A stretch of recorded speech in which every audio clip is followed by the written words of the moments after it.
नमस्ते दोस्तों, कैसे हो सब। आप सभी को स्वागत है मेरा YouTube channel glow your study पर। चलिए स्टार्ट करते हैं। एक्सेल जीरो टू हीरो सिर्फ ग्लोअर स्टडी पर।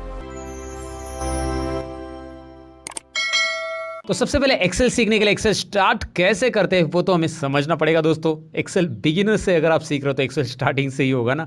तो एक्सेल स्टार्ट करने के लिए सिंपल है, आप स्टार्ट पे क्लिक करो और स्टार्ट पे क्लिक करके यहाँ पे आप आपका एक्सेल ढूंढ सकते हैं। लेकिन ये सब बहुत टाइम जाएगा ना, ऐसा माइक्रोसॉफ्ट ऑफिस ढूंढो फिर यहाँ पे एक्सेल पे क्लिक करो। इससे अच्छा मैं रिकमेंड करूँगा एक्सेल स्टार्ट करने के लिए फास्ट वे, वो है विंडो और आर की बटन प्रेस करना कीबोर्ड पे। विंडोज बटन तो आपको पता ही रहेगा, स्टार्ट बटन जिसे हम बोलते हैं। विंडोज़ और आर बटन प्रेस करने के बाद यहाँ पे आपको टाइप करना है एक्सेल, जो कि मैंने यहाँ पे टाइप किया है रन कमांड में। ऑलरेडी नहीं टाइप किया हो तो आप यहाँ पे एक्सेल टाइप कीजिए और इस रन कमांड में आपने एक्सेल टाइप किया, उसके बाद नीचे ओके बटन दिख रहा है उस पर क्लिक कीजिए या एंटर बटन प्रेस कीजिए। डायरेक्टली एक्सेल स्टार्ट हो जाएगा। आपके पास माइक्रोसॉफ्ट ऑफिस का कौन सा वर्जन है उसके ऊपर एक्सेल का वर्जन बेस रहता है। अब आपको ये जो वर्जन है मेरा, ये 2013 है, यहाँ पे दिखाई भी दे रहा है आपको वेलकम टू एक्सेल 2013, राइट। तो आप 2016 2019 कोई भी वर्जन यूज़ कर रहे हो तो नो इश्यूज़, या उसका पुराना भी वर्जन है आपके पास 2007 है 2010, हाँ, लेकिन मेरा रिकमेंडेशन ये रहेगा कि आप लेटेस्ट वर्जन में काम करोगे तो उल्टा अच्छा रहेगा। 2016 या 19 या 13 में भी करोगे तो भी वेल एंड गुड, राइट। अब मैं इसलिए बोल रहा हूँ क्योंकि बहुत सारे फीचर्स 13, 16 और 19 में आपको मिलने वाले हैं जो कि 10 और 7 में नहीं मिलते। मैं आगे चलकर जब मैं पढ़ाने वाला हूँ तो मैं आपको बताऊंगा कौन कौन से फीचर्स नए हैं ये जो 2013, 16 और 19 के अंदर। वैसे 19 के अंदर बहुत ज़्यादा नए हैं फीचर्स, वो तो हम एडवांस एक्सेल में कवर करेंगे। सारी चीज़ें यहाँ पे कवर होने वाली सीरीज़ के अंदर। फिलहाल तो यहाँ पे ब्लैंक वर्कबुक आपके सामने आ रहा है और ये कुछ टैम्पलेट्स दिखाई दे रहे हैं ना, ये रेडीमेड टैम्पलेट्स है। मतलब एक्सेल ने यहाँ पे आपको पहले से कुछ टैम्पलेट्स दिए हैं जो कि आप कुछ बनाना चाहते हैं, चार्ट इस तरह का, मंथली कंपनी बजट का चार्ट या फिर एकेडमिक कैलेंडर चार्ट, तो यहाँ से रेडीमेड टैम्पलेट उठाओ। एक्सेल की फाइल रेडीमेड मिलेगी, लेकिन हमें ऐसा कुछ नहीं बनाना, हमें ब्लैंक वर्कबुक लेना है। इसके अलावा यहाँ पे और भी टैम्पलेट्स आपको मिलेंगे। लिस्ट ऑफ टैम्पलेट्स यहाँ पे मिल रही है, ऊपर मैं आपको यहाँ पे दिखा देता हूँ। Business chart, planner, trackers and personals, ऐसे बहुत सारे हैं। और यहाँ पे रिसेंट फाइल आ रही है जो कि मैंने एक्सेल के अंदर जो फाइल्स पे मैंने काम किया है वो रिसेंट फाइल यहाँ पे आपको दिखाई दे रही है। दिखाई दे रहा है ना, लेफ्ट साइड में ये रिसेंट वर्क आ रहा है मेरा। तो ये जो रिसेंट फाइल है इसमें से मैं पहले यूज़ की फाइल्स में डायरेक्टली यहाँ पे ओपन कर सकता हूँ, एक्सेस कर सकता हूँ। लास्ट रिसेंट यूज़, जैसे आप किसी को कॉल करते हो तो रिसेंट कॉल में आते हैं ना कॉल नंबर्स मोबाइल में, तो वैसे ही ये है। अब सबसे पहले तो आपको ब्लैंक वर्कबुक पे क्लिक करना है। ब्लैंक वर्कबुक पे क्लिक करने के बाद एक्सेल की फाइल को वर्कबुक बोलते हैं। एक्सेल का जो फाइल है उसके अंदर मल्टीपल शीट्स अवेलेबल रहती है। मतलब एक वर्कबुक में, ये देखिए इसका नाम बुक 1 आया है, ये वर्कबुक है हमारा। इस वर्कबुक में यहाँ पे शीट 1 आ चुका है, नीचे देखिए शीट 1 है ना। तो मल्टीपल शीट आप यहाँ पे क्लिक करके ऐसे इंसर्ट करते हैं। यहाँ पे पेजेस नहीं रहते दोस्तों, मतलब प्रिंट करते समय तो पेजेस आएंगे, लेकिन यहाँ पे फिलहाल आपको ऐसे शीट इंसर्ट करनी है और हर एक शीट के ऊपर आप अलग अलग यहाँ पे काम कर सकते हैं। पहला इंट्रोडक्शन है तो उसे अच्छे से समझ लो, ये शीट कैसे इंसर्ट करते हैं मैंने आपको बताया। यहाँ पे प्लस क्लिक करके आप नई नई शीट इंसर्ट कर सकते हैं, राइट। उसके लिए शॉर्टकट की भी है, शिफ्ट F11 से शॉर्टकट की इसे इंसर्ट कराओ। ये जो नई शीट, तो ये शीट लेफ्ट साइड में इंसर्ट होगी। देखिए 9 नंबर की सिलेक्टेड या 8 नंबर की, कोई भी सिलेक्टेड है आपकी, जो सिलेक्टेड है उसके लेफ्ट में शीट इंसर्ट होगी। अगर मैं शिफ्ट F11 प्रेस करूंगा, मतलब शॉर्टकट की से भी शीट इंसर्ट होगी, लेकिन वो लेफ्ट साइड में इंसर्ट होगी। और माउस से अगर मैं यहाँ पे क्लिक करके करूंगा तो ये देखिए 11 नंबर इधर आ गया, क्योंकि मैंने ये शीट सिलेक्ट की थी, 11 नंबर इधर आ गया। तो ऐसी ढेर सारी शीट आप इंसर्ट कर सकते हैं, जितनी शीट्स की आपको ज़रूरत है। यहाँ पे 50, 60, 70, लेकिन अनलिमिटेड शीट तो इंसर्ट कर सकते हैं। लेकिन आगे चलकर एक्सेल में इतनी सारी शीट्स रख के मतलब नहीं है। मतलब जो डेटा है बड़ा हो गया, फाइल की साइज़ बड़ी होगी तो एक्सेल हैंग होने के चांसेस वहाँ पे है दोस्तों। होता है, एक्सेल भी हैंग होता है, एक्सेल भी स्टॉप होता है, स्टॉप वर्किंग होता है, नॉट रिस्पॉन्डिंग करता है एक्सेल डेटा बड़ा होने के बाद। डेटा के बारे में तो आगे देखेंगे हम, डेटा बड़ा मतलब कौन सा डेटा रहता है उसके ऊपर हम बात करेंगे। फिलहाल तो आपको मैंने ये बता दिया कि एक्सेल के अंदर पेजेस नहीं होते, शीट्स होते हैं, राइट। सबसे पहले तो हम इंट्रोडक्शन में सारी चीज़ें जान लेते हैं इसके अंदर। एक और चीज़, एक्सेल ये सॉफ्टवेयर हम क्यों यूज़ करते हैं ये पहले मैं बताना चाहूँगा। एक्सेल एक कैलकुलेशन सॉफ्टवेयर है जिसके अंदर हम अलग अलग रिपोर्ट्स भी जनरेट कर सकते हैं। और यहाँ पे ऐसे कुछ फॉर्मूलाज है जिसके ज़रिए आपको क्विकली रिपोर्ट्स मिलते हैं आपके डेटा के ऊपर। आपके सपोज आपका अकाउंट डेटा है और वो उसमें मंथली आपको रिपोर्ट्स निकालने की, हमारा कितना सेल्स हो गया, कितना परसेंटेज सेल्स हो गया, कितना परचेस है, कितना स्टॉक अवेलेबिलिटी है, सारी चीज़ें हमें देखनी है। तो एक्सेल आपको हेल्प हेल्प करता है वो डेटा को समराइज करने के लिए, उस डेटा के ऊपर रिपोर्ट बनाने के लिए। एमआईएस जैसे रिपोर्ट्स आप एक्सेल में बना सकते हैं। तो ये सारी चीजें एक्सेल से होती है, लेकिन एक्सेल में आते बहुत सारे फॉर्मूलाज, एक्सेल में आते बहुत सारे टूल्स जिसकी मदद से हम ये सारी चीजें कर सकते हैं। उसके लिए आपको सीखना पड़ेगा। एक्सेल नाम ही उसका एक्सेल है, एक्सेलेंट सॉफ्टवेयर। ओके, तो इसीलिए तो एक्सेल बोला जाता है। अच्छा, इसकी हिस्ट्री के बारे में आपको जानना है एक्सेल के, तो मैंने एक वीडियो ऑलरेडी बनाया था लर्न मोर चैनल पे। अगर आप मेरे व्यूअर हो तो आपको पता ही रहेगा। लर्न मोर चैनल यूट्यूब पे विजिट करके एक्सेल की हिस्ट्री के बारे में वीडियो देख सकते हैं।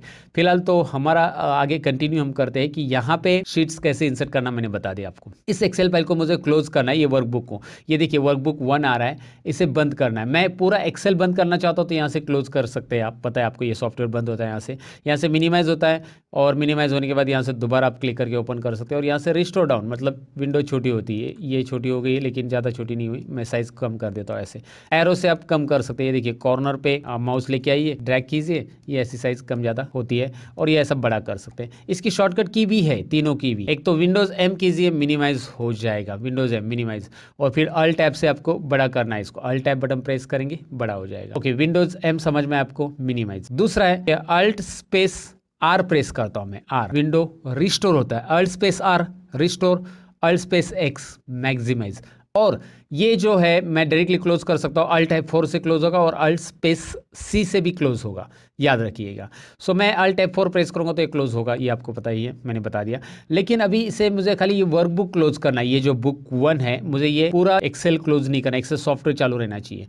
सो कंट्रोल W प्रेस कीजिए, कंट्रोल W। वो पूछेगा कि ये वर्कबुक आपको सेव करना है कि आपने बहुत सारा चेंजेस किया है इसमें। सेव नहीं करना है तो आप डोंट सेव करो, सेव करना है तो सेव करके नाम दे दो, डोंट सेव। ओके, नहीं सेव किया मैंने। अभी देखिए एक्सेल चालू है लेकिन कोई वर्कबुक ओपन नहीं है, नाम है ही नहीं वहाँ पे, वर्कबुक 1 2 कुछ भी नहीं है। सो कंट्रोल N कीजिए नया वर्कबुक लेने के लिए, कंट्रोल N। मैं फटाफट बेसिक यहाँ पे कवर कर रहा हूँ और ये सारी चीज़ें आपको पता रहनी चाहिए। अब मैंने कंट्रोल N किया और यहाँ पे जूम किया। जूम करने के लिए सिंपल है, आप कंट्रोल बटन कीबोर्ड पे प्रेस करके रखिएगा और माउस का स्क्रॉल बार आगे की तरफ घुमाते जाइएगा। ये जूम इन होगा इस तरह से, 400% आप जूमिंग कर सकते हैं। यहाँ पे राइट कॉर्नर में मैं दिखाता हूँ कितना जूमिंग है हमारा, 400 लार्जेस्ट जूमिंग। और कंट्रोल प्रेस करके आप स्क्रॉल अपनी तरफ घुमाओगे, माउस का जो बीच का स्क्रॉल बटन है, तो ये मिनिमम जूमिंग की तरफ चला जाएगा और ये है 10%। आप ऐसा माउस से भी यहाँ से कर सकते हैं, ये जो दिखाई दे रहा है ना नीचे का ऑप्शन। ओके, सो जूमिंग आपको समझ में आया होगा, इसमें जूम कम ज़्यादा कैसे करते हैं। अल्ट वी जेड उसके लिए शॉर्टकट की है, अल्ट वी जेड, जहाँ से आप जूमिंग मैनेज कर सकते हैं। दिखाई दे रहा है ना यहाँ पे, मैं माउस से कर रहा हूँ लेकिन आप कीबोर्ड से अप और डाउन एरो प्रेस करके इसे आप कर सकते हैं। मतलब आपको लगता है कि यार माउस को हाथ नहीं लगाना है, अल्ट वी जेड प्रेस कीजिए, 200 जूमिंग चाहिए, 100 चाहिए, जितना जूमिंग चाहिए 100, अल्ट वी जेड दोबारा 200 चाहिए, अप एरो डाउन एरो, इससे हम यहाँ पे कर सकते हैं। सो ये जूमिंग लेवल मैनेज करना सीख लिया। एक्सेल के अंदर शीट कैसे इंसर्ट करना है कीबोर्ड से और माउस से, वो भी हमने देख लिया। कितनी ढेर सारी शीट इंसर्ट कर सकते हैं। अब इसमें आपको दिखाई दे रहा है, मैं आपको यहाँ पे कुछ चीज़ें दिखाऊंगा। यहाँ पे व्यू में जाओ और फॉर्मूला बार हाइड है, ये फॉर्मूला बार मेरा हाइड था, यहाँ पे मैंने शो कर लिया और ये शो रहना ज़रूरी है। मैंने ये हाइड किया था कुछ एमआईएस रिपोर्ट का जो व्यू है दिखाने के लिए, लेकिन फिलहाल ये मैंने शो कर दिया। हेडिंग्स देखिए, हेडिंग्स गायब, ABCD और 1 2 3 4 ये भी यहाँ पे शो रहनी चाहिए। और ग्रिड लाइन्स यहाँ से शो होती है, यहाँ से हाइड होती है, और यहाँ पे हेडिंग्स हाइड होती है और शो होती है। यहाँ से फॉर्मूला बार हाइड और शो, फॉर्मूला बार इसे बोलते हैं, आपको समझ में आया होगा, इसे फॉर्मूला बार बोलते हैं, जो कि दिख रहा है। मैंने यहाँ पे हाइड किया तो ये आ गया। फिर हेडिंग्स दिखाई दे रहे हैं, ABCD, ये कॉलम्स है, ये कॉलम्स ABCD कॉलम्स है। ऐसे कितने कॉलम है देखिए, मैं आपको बताता हूँ। ये कॉलम है टोटल XFD और 16,384। फटाफट ये बेसिक ज्ञान लिख लो आपकी नोटबुक में, राइट, ये याद रखो। 16,384 कॉलम रहते हैं एक्सेल के वर्जन में।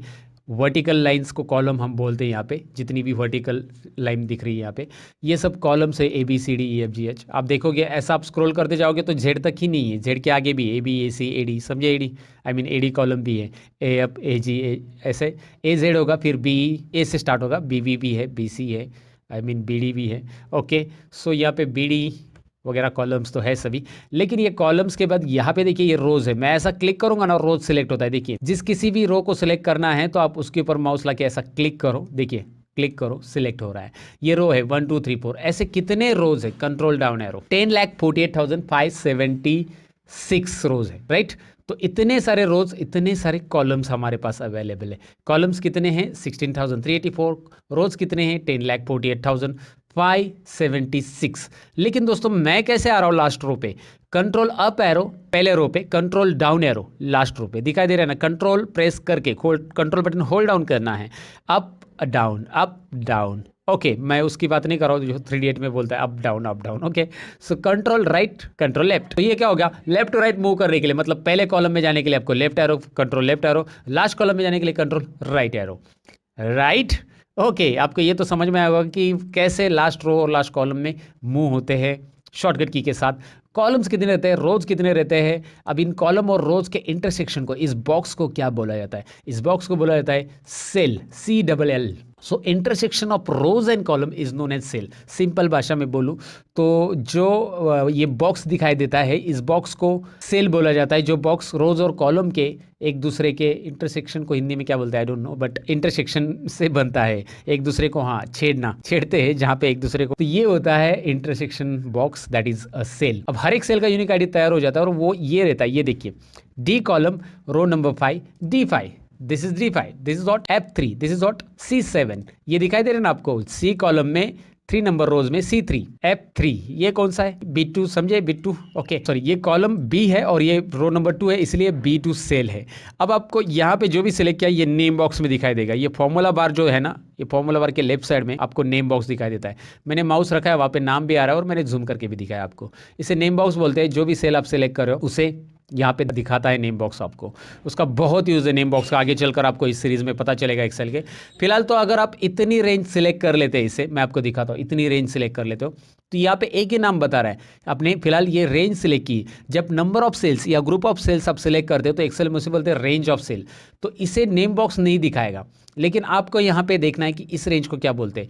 ये D3 से हमारा सिलेक्शन स्टार्ट है और G8 लास्ट सेल है, तो हम लिखेंगे या बोलेंगे कैसे से? लिखेंगे तो ऐसे D3 और G8, इस तरह से ऐसा लिखा मैंने, और बोलेंगे इसे D3 to G8 रेंज है ये, इस तरह से लिखा जाता है, बीच में colon separator use. So range of cell के बारे में मैंने बताया, मल्टीपल सेल एक साथ सेलेक्ट करना, range of cell, single cell का एड्रेस कहाँ पे दिखाई देता है ये आपको समझ में आया।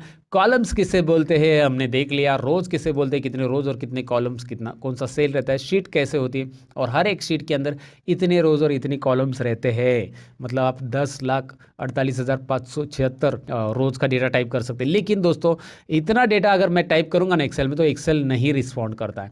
आपका डेटा 1 लाख 1.5 लाख के ऊपर जाएगा तो एक्सेल, जब आप कोई फॉर्मूला अप्लाई करते हैं, आगे चलकर वी लुकअप वगैरह फॉर्मूला हम देखने वाले, तो फॉर्मूला अप्लाई करते हैं तो बार बार लोडिंग लेता है और फिर एक्सेल वहाँ पे स्लो डाउन होता है। तो उसके लिए बहुत सारे सोल्यूशन आगे चलकर निकाले एक्सेल वालों ने, तो मैं आपको बताऊंगा धीरे धीरे करके उसके लिए क्या करना है। फिलहाल तो आपको आगे मैं इंट्रोडक्शन में बताऊंगा। ये है tab, home tab, insert tab, page layout tab, formulas tab, data review view developer, सारे टैब हम देखेंगे। ये जो टैब है इसके अंदर का जो ऑप्शन है ये, इसे बोला जाता है रिबन। क्या बोला जाता है इसे? रिबन। इस रिबन में देखिए क्लिपबोर्ड ग्रुप है, फॉन्ट ग्रुप है, अलाइनमेंट ग्रुप है, इनको ग्रुप बोला जाता है। जरा डिटेल में सीखिए इनको ग्रुप। मतलब मैंने आपको बोला कि मर्ज एंड सेंटर अलाइनमेंट ग्रुप में से करो, होम टैब में है तो होम टैब में जाओ, alignment group, merge and centre, याद रखिए। इस तरह से वो स्टेप्स बताए जाते हैं। आपको बोला कि आपको सपोज क्लियर फॉर्मेट करना है, वो होम टैब में एडिटिंग ग्रुप में है, तो होम टैब में जाओ, एडिटिंग ग्रुप में जाओ, यहाँ पे देखिए एडिटिंग ग्रुप, हमेशा ग्रुप पहले ढूंढ लो और उसके अंदर क्लियर फॉर्मेट्स, ऐसे ऑप्शन अवेलेबल रहते हैं। हम सारे ऑप्शन सीखने वाले, मैंने आपको बोला कि एक्सेल की ये लंबी सीरीज होगी, सारे ऑप्शन हम सीखने वाले हैं। मैं एक भी ऑप्शन को छोड़ूंगा नहीं, यहाँ पे पकड़ पकड़ के सिखाऊंगा। मेरी आदत ही भाई डिटेल में सिखाना, बस मेरा काम ही है लर्न मोर। तो ज़्यादा सीखना है तो ज़्यादा डिटेल में भी सिखाना पड़ेगा मुझे, राइट। सो ये तो था इंट्रोडक्शन। अभी आपको ये बेसिकली समझ में आया होगा कि किसे रोज बोलते हैं, किसे कॉलम बोलते हैं, किसे सेल बोलते हैं, सारी चीज़ें मैंने बता दी। अब ये पार्ट 1 है, पार्ट 2 में हम थोड़ा सा आगे बढ़ेंगे। मुझे पता है ये सारी चीज़ें आपको ऑलरेडी अगर आती होगी तो थोड़ा सा आपको लगा होगा कि यार ये तो पहले से पता है, चलिए पार्ट 2 की तरफ बढ़ते हैं। बट आपकी इच्छा, आप हर एक बात को जानना चाहते हो तो बीच में वीडियो स्किप मत कीजिए, बिल्कुल मत भगाइएगा, क्योंकि कई ऐसी बातें मैं बताता हूँ जो शायद ही आपने जानी होगी या शायद ही आपको पता होगी, क्योंकि वो सारी चीज़ें स्टेप बाय स्टेप यहाँ पे इस सीरीज़ में कवर होगी। Thank you very much for watching this video दोस्तों, मिलते हैं पार्ट 2 में। अब थोड़ा रुक जाना। वीडियो अच्छी लगे तो लाइक, शेयर और सब्सक्राइब करना मत भूलना। याद तो रहेगा ना? चलो चलते हैं, बाय।